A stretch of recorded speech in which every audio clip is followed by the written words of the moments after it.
In Istanbul this weekend, delegations from Pakistan and Afghanistan are back on the table. Round two.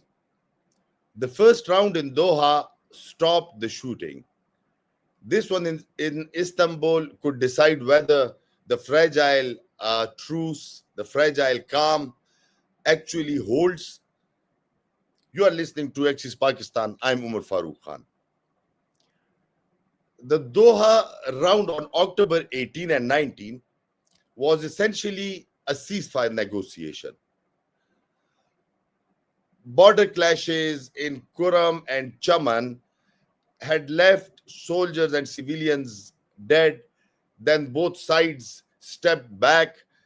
This second round in Istanbul has a different goal: to build a mechanism, some sort of a framework that prevents further attacks on Pakistan from Afghan soil, especially by the banned Taliban Pakistan or the TTP.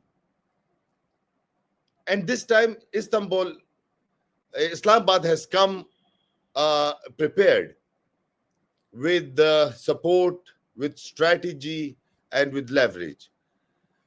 For the first time, Pakistan has used trade as a pressure tool.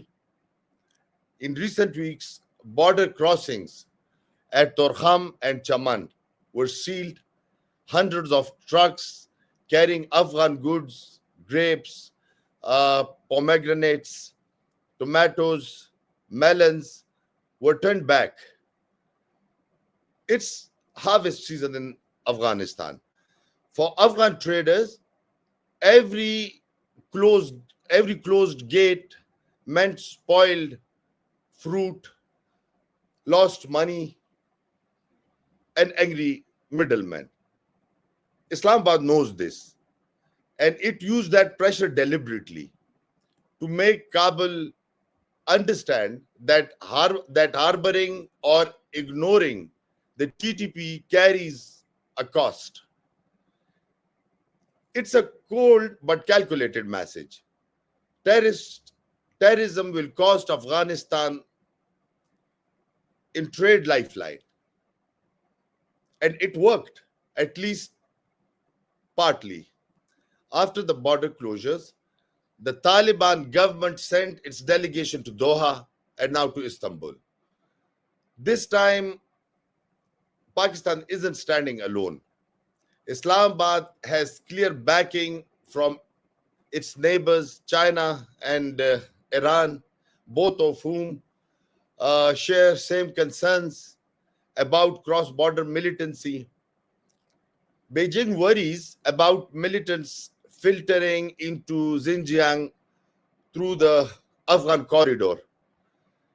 Tehran has its own fears about extremist movements near Herat and Zabul. Both want Kabul to act against groups that could destabilize their borders. And beyond the region, the Arab world, traditionally friendly to Pakistan, also seems to quietly endorse Pakistan's tougher posture. Gulf capitals understand Pakistan's frustration. Many have their own issues with extremism spilling from the region. Even the West, led by the United States, wants these attacks stopped. Washington doesn't want another sanctuary crisis in Afghanistan to spiral into a global threat. So, Pakistan, for once, is not isolated. It has the regional mood on its side. For the Taliban, though this is a hard sell, many in their ranks see the TTP not as a terrorist group, but as ideological brothers, men who fought the same fight under the same banner. Cracking down on them risks revolt from within. Not cracking down risks confrontation with Pakistan, and now economic pain. So Kabul is trapped in a political equation where every move hurts. The Istanbul talks are in many ways about how to manage that pain, to find a formula that saves face while keeping trade, aid, and relations intact. Aid also and relations intact. Officially, the agenda is about joint monitoring, how to stop militants from crossing, how to prevent uh,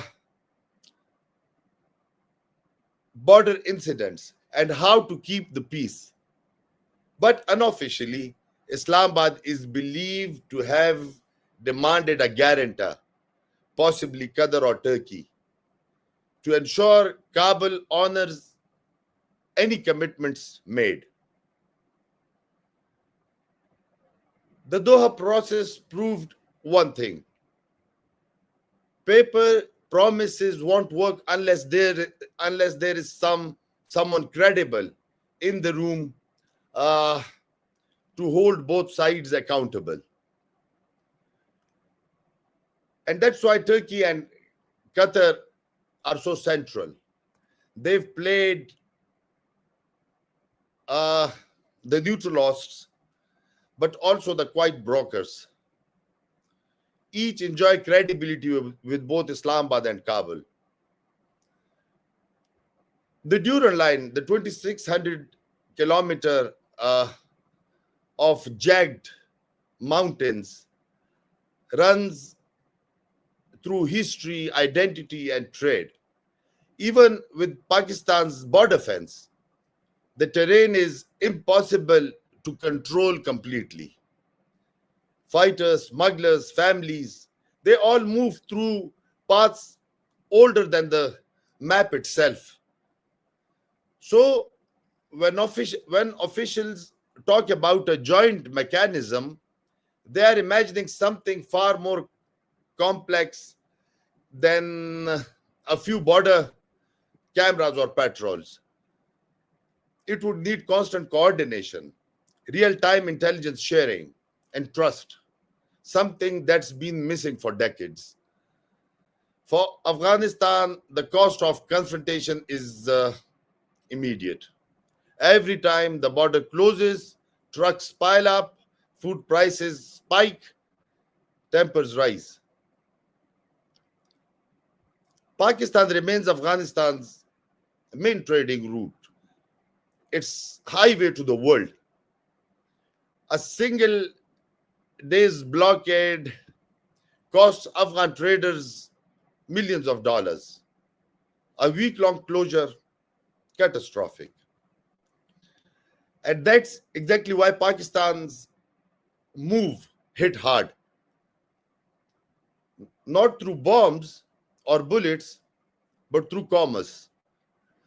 A new kind of message. If diplomacy fails, the border won't just be fenced, it will be locked. There's a bigger picture here. Every neighbor has a stake in what's unfolding in Istanbul. China wants stability to protect its Belt and Road corridor and investments in Pakistan. Iran wants no flare-ups near its borders, near its border with Afghanistan. The Gulf states prefer a calm Afghanistan that doesn't export refugees or militants. And the United States, while distant, is quietly supporting Pakistan's efforts to stop the TTP. For the first time in years, Pakistan's narrative that Afghan soil is being used for terrorism is finding international traction. So Islamabad walks into Istanbul with confidence and options. The Taliban, meanwhile, are trying to buy time. They've sent Deputy Interior Minister Maulavi Rahmatullah Najib, popularly known as Haji Najib, to lead their team. Their messaging has been careful, talking about remaining issues and mutual cooperation. In other words, acknowledge the problem, but don't admit guilt. Promise cooperation, but avoid specifics. That's their diplomacy rhythm. And Pakistan knows it very well. But the Taliban also know that their economy can't uh, handle prolonged friction with Pakistan. So even if they resist on paper, they may quietly move to restrain the TTP, not out of pressure, but necessity. This is one of those rare moments when Islamabad holds most of the cards. It has moral leverage as a victim of cross-border terrorism. It has regional backing from China, Iran, and Gulf states. And it has economic leverage through border control and trade routes. It's not often that Pakistan can push Kabul from a position of strength rather than crisis. The question is how long that leverage can last, and whether Islamabad can turn it into lasting security. Because ultimately, Pakistan doesn't want endless pressure tactics. It wants predictability, no ambushes, no funerals, no shock headlines. So, what should we watch for once these talks wrap up? Whenever the statements come out, not the headlines, but the details. Will there be mention of a monitoring mechanism, a joint committee, or even the word guarantor? Any of these would suggest something more than just talk, a structure, however thin, to test trust. And if there's silence on the TTP, then the cycle might repeat. Diplomacy between Pakistan and Afghanistan has always been an exercise in endurance. Each side accuses the other, each side needs the other. But the Istanbul talks mark a shift. For once, Taliban has managed to align Islamabad has managed to align regional support, economic pressure, and diplomatic engagement all at the same time. That's not a small feat. If even a small framework emerges from these discussions, a hotline, a monitoring group, or a promise with teeth, it could be the start of something bigger, a regional understanding that terrorism in any form is no longer tolerable. But if the talks collapse, the damage won't be just diplomatic. It will be economic, human, and psychological. Another missed chance or opportunity between two nations bound by geography and history. As of now, the talks continue in Istanbul. No statements yet, no celebrations, just cautious optimism and the quiet hum of negotiation. I'm Omer Farooq Khan, and this has been Axis Pakistan.